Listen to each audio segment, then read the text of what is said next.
Good morning, beautiful spiritual community in Las Vegas. I'm Reverend Carol Lotz, and as always, I am delighted to be back with you today. Thank you for joining us. Thank you for joining me. And I hope that this is a heart-opening time and a deepening time and a connected time to the love that you are, the love that I am, the love that we all are. So, I'd like to start with a story. This is a story about a mentor and a student. And the wise sage was just needing to teach his student a lesson. He wanted him to realize what was available to him was so much more than where he was living inside.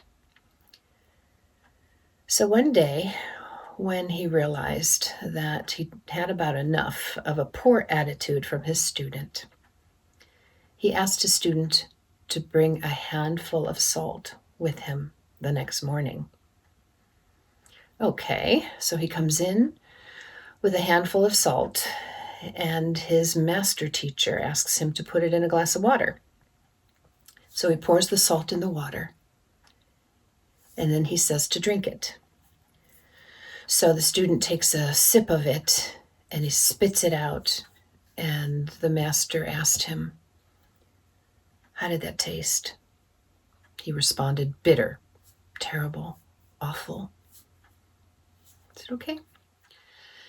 When you come back tomorrow, bring another handful of salt, the same amount of salt." So he comes back the next morning reluctantly with another handful of salt. And the teacher and him walked over to the lake. And the master teacher asked the student to put the salt in the lake, which he did. And then he said, "Now bend down and cup some of the water to taste in your mouth." And so he did. And he said, "So how did that taste?" "Wonderful, fresh, delicious." And so the master teacher and him sat down at the lake. And he said to him, "Life can get difficult. There are things that get in our way of happiness and joy. And those things start telling stories, and before you know it, all of those thoughts and all of those fears and all of that negativity creates a story, and then we just react to the story that we believe." He said, "Salt represents the things in life that we don't like.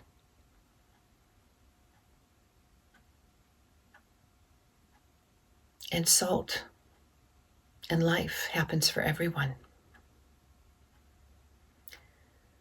And then he said, "The same amount was put in the glass that was also put in the lake. Stop being a glass. Become the lake."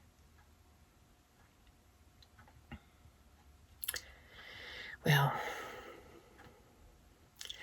this story, which is actually in Mark Nepo's book, The Book of Awakening, really opened my soul to taking responsibility for how we hold things in life. And that we are just not reactors to the world. We are creators. Who are we? Is the love of God. All that we are is God. Even though God is more than we are, all that we are is God. And so this talk this morning is about, who am I? I'm not the story.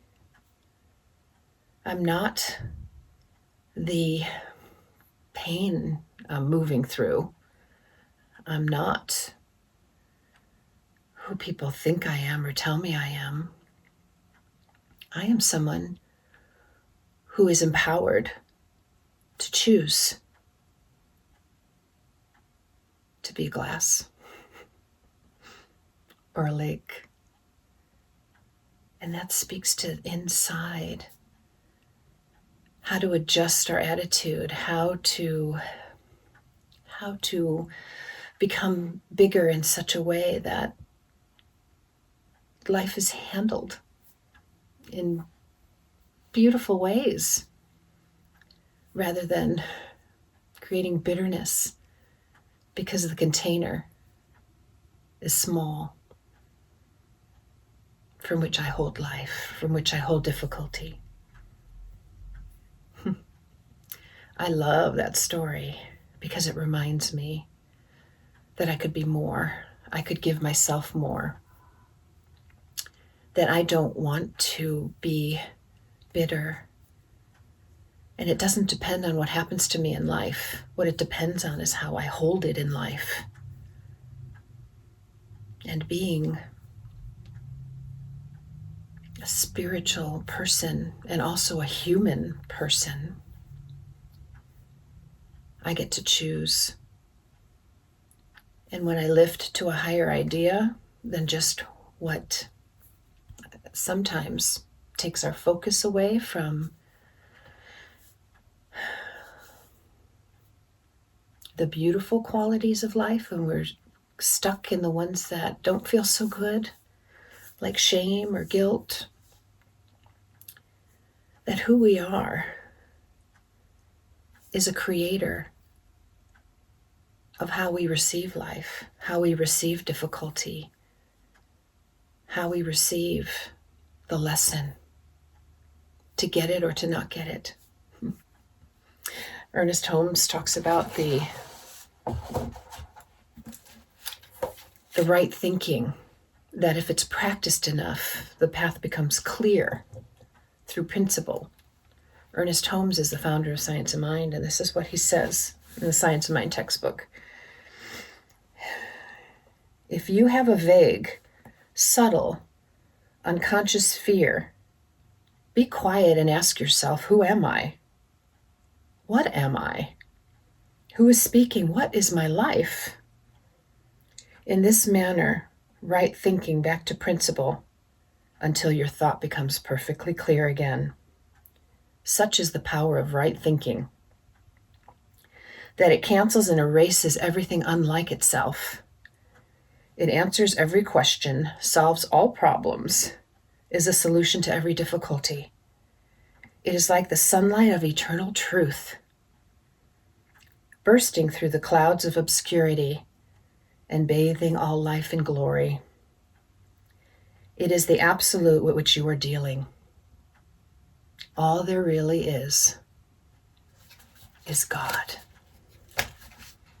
That means you and me and everyone else. So the invitation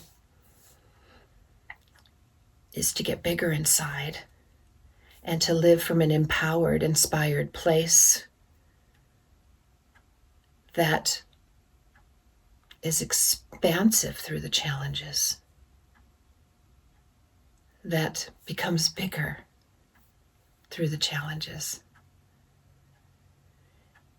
You know, there's this explanation of grief in grief counseling, and since I'm a chaplain, I do some grief counseling, and it's actually a diagram, and it's a diagram of grief represented as a black little ball, and it has jars holding the black ball, and it has a progression of size, but not of grief, but of the size of the jar. The grief is represented the same, but what it is representing is that we get bigger inside from which to hold the grief. And that is the process of grieving anything. Grief isn't just when someone dies. It's when You lose a job, or things that aren't the way you hoped they would be, which happens a lot in life. And so the grief isn't bigger or smaller. Who we become through it is bigger or smaller. So who we are the creators of our experience in that way. Because we get to choose how to hold things and how to heal things, or not, just lock down in our pain story and watch life unfold from misery to despair. But it's our choice. And one of the keys to that choice is realizing who we are not, is a victim of our circumstances. When we look at everything that happens as an opportunity to grow in love, or to become a lake, or to learn, or to be better, or more compassionate, or more giving, because the journey of life is so rewarding and so meaningful when we find spaces and places where we really love ourselves, where we have meaning and purpose in such a way that we value ourselves. And so much of that is missing. That even I witness on a daily basis the most amazing people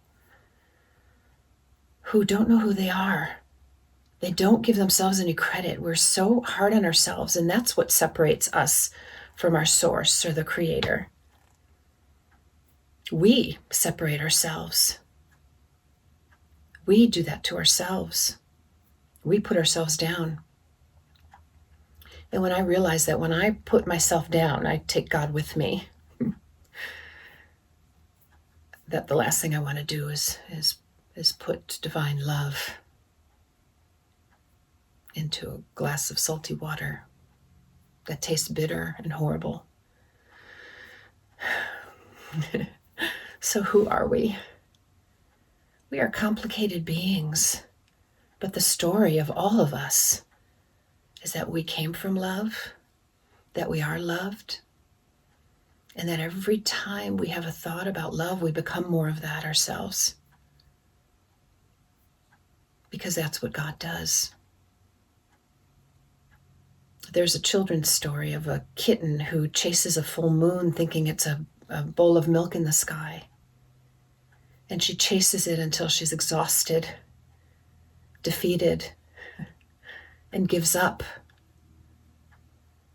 just to slowly, barely crawl herself home to find a bowl of milk on the porch waiting for her at her home. That's where love is, in our home, which is in us. And we go chasing it in the world just to get exhausted and to not find it, to not be able to reach it. Or we reach it and it's very fleeting.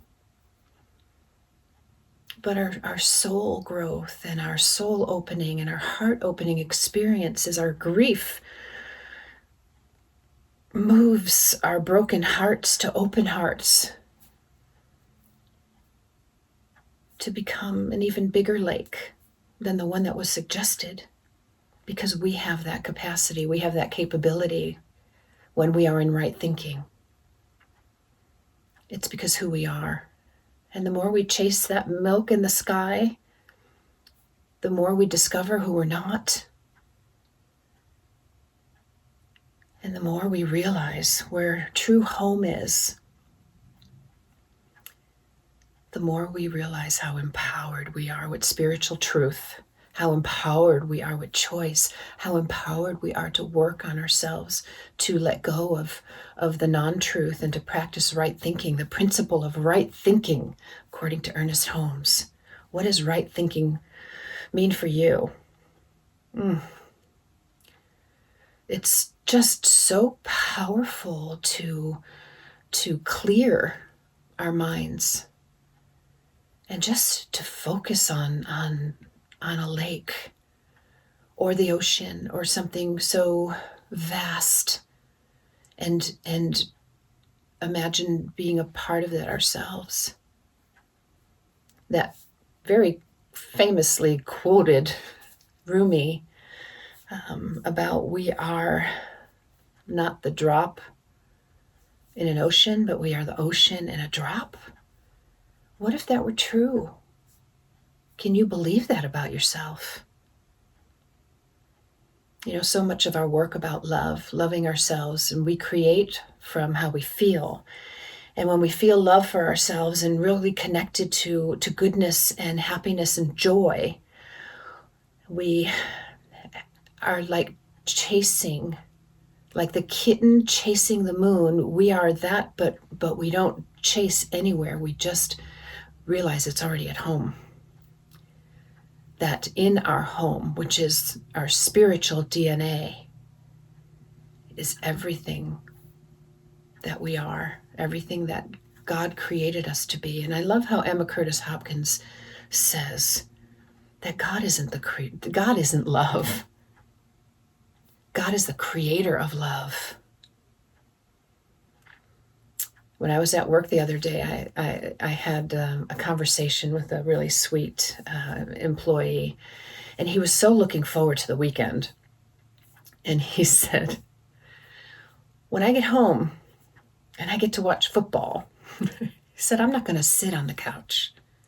I am going to become the couch. I thought, wow, there's Emma at work. He's going to become the couch. That means more than, bigger than an expanded idea of I'm going to just sit down on the couch. I'm going to become the couch. There's going to be no separation between the joy that he is anticipating and intending to the experience that he is already having pre-planned. That's right thinking. That's phenomenal thinking. That's powerful thinking. That's loving himself enough to create joy. And in that feeling, he was having joy then at work. So it's how we think. It's how we redirect that leads to reprogramming. Who are we?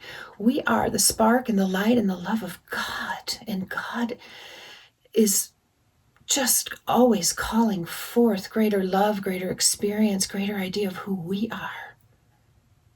From home, not from a far-reaching idea, not a separate, anthropomorphic figure that is so far away we have to chase it and become exhausted and still not receive from it because it's not in the world. It's in us.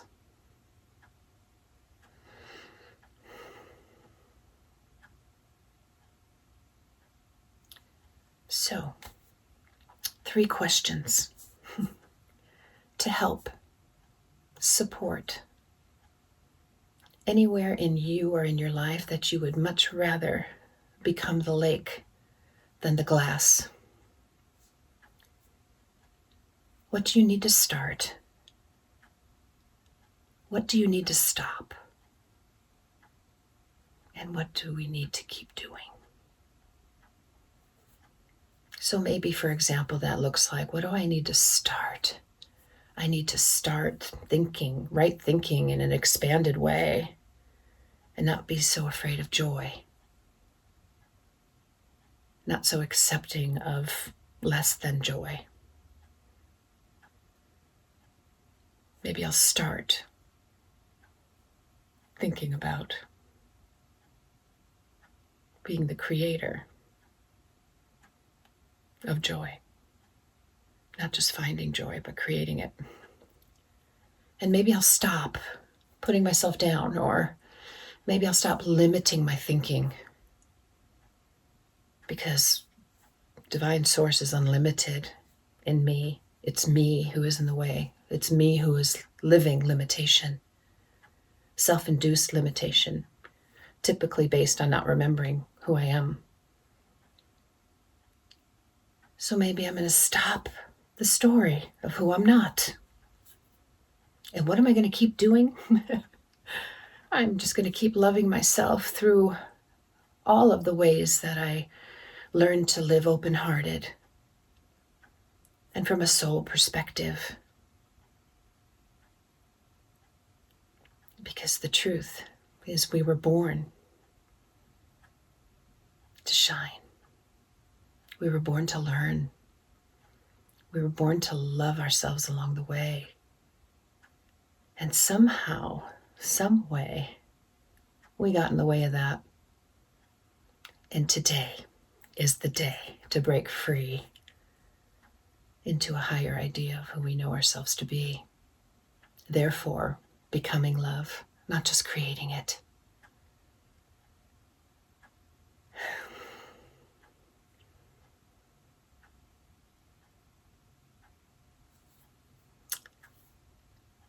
So I invite each of us to answer those 3 questions in a way that would serve our highest good, to serve our highest joy, and to serve our highest intention, to become who we love instead of who we're not. Thank you, Greater Las Vegas. I love you so much. Become the lake and let go of the glass, wherever that is for you in your life. Much love to all of you. Namaste.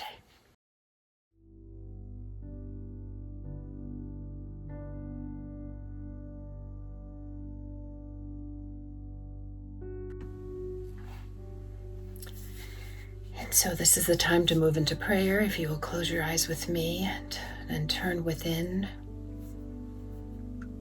and just know that divine love is all that there is, that power and that grace and that unlimited beingness is the truth and the light and the love of all that we are. And so we connect to that place when we close our eyes and we turn within. We open our hearts to the truth. We open our hearts to the empowering thoughts and ideas that keep us connected to loving ourselves as we love God. And that we are a part of that in such a way that through prayer we are redirected. Prayer doesn't change anything about God. Prayer changes us. God is already perfect. So in this moment, in this time, collectively, all of us deepen in our intention for joy. Deepen in our desire to get to know who we really are. And to see ourselves the way God sees us. How would only love describe us? And so I know that this prayer is a powerful, deepening reminder of love and only love. The rest is a story. We let go of the story and we let in the heart and mind and joy of God now. And so I know this for all beings everywhere, that love is the greater story and that we are connected there now.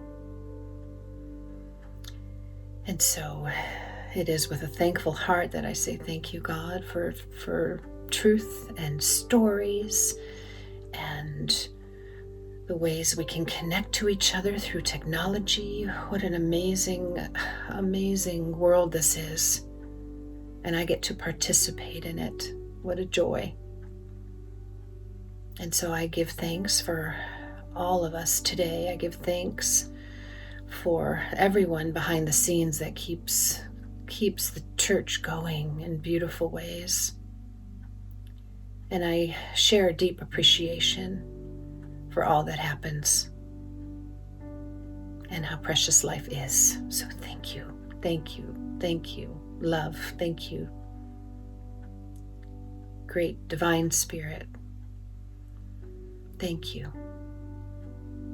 And so I release this prayer along with everyone else with a powerful intention to create beauty and truth and remembering who we really are. And so it is. Amen.